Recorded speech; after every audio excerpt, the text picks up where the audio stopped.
बिस्मिल्लाहिर्रहमानिर्रहीम। अस्सलाम वालेकुम नाज़रीन और सामीन, एक नए मौजू के साथ आया हूँ। मौजू तो नया नहीं है, लेकिन मैं अपने यूट्यूब चैनल के तवज्जो से वो कह रहा हूँ कि एक नया मौजू का ताल्लुक़ तो पूरी ज़िंदगी के साथ है।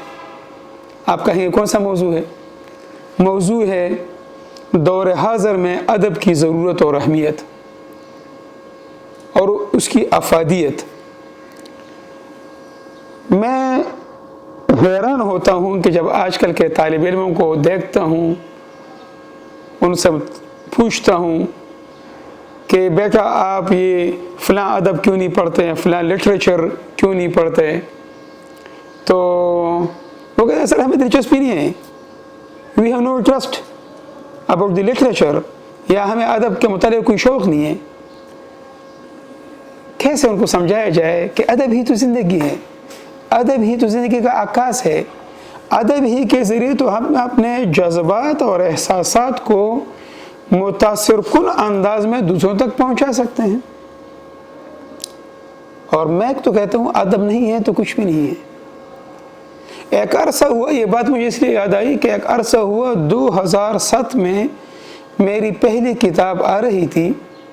अल्हम्दुलिल्लाह उसी से किताबों का आगाज़ हुआ और आज तक मेरी कोई 22 किताबें आ चुकी हैं।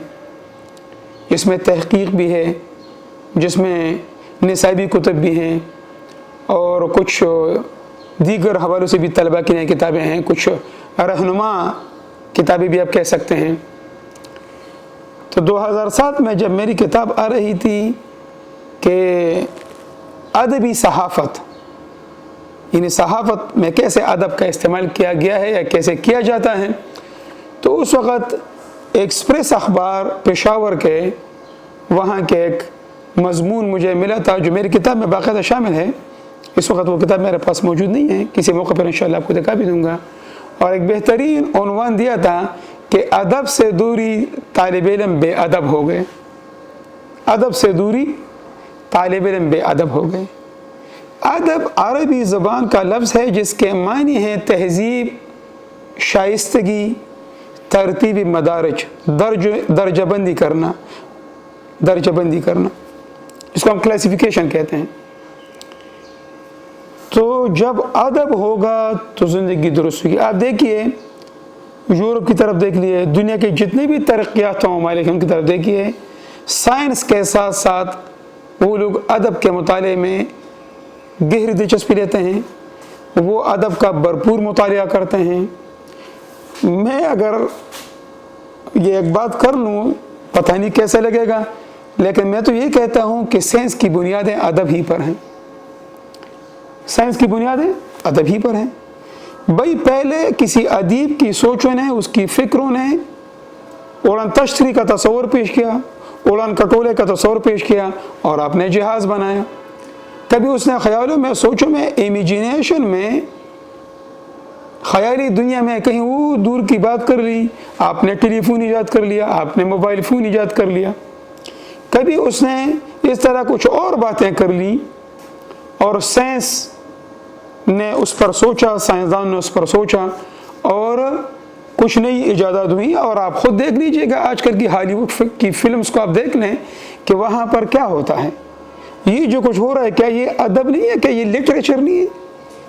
तो हम कहते हैं कि हम ज़िंदगी देते हैं, हम सोचे देते हैं, हम फ़िक्र देते हैं, हम आपकी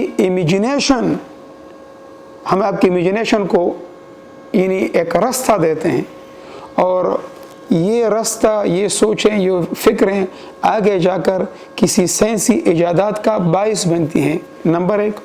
और नंबर दो ये कि जब हम ये ड्रामे, ये अफसाने, ये तारीख़, ये जो कुछ भी है, ये शायरी, जब इसमें हम देखते हैं, इसी में इंसानी जज्बात और एहसासात का बयान होता है, इसी में हमदर्दी का दर्स है, इसी में दूसरों के साथ ताउन का दर्स है, इसी में नेकी का दर्स है और इसी में तारीख़ का मुतालिया भी है, इसी में तारीख़ से इबरत पकड़ने का दर्स है।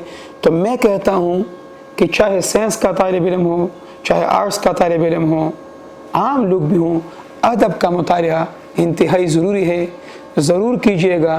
किताब बेहतरीन साथी है اور اس کے لیے کوئی ناول، کوئی افسانہ، کوئی ڈرامہ، تاریخ کی کوئی کتاب، اس کے مطالعے کو اپنی عادت بنائیں۔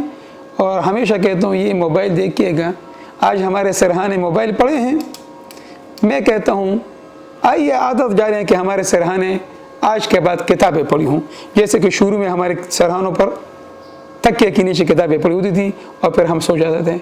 بہت شکریہ۔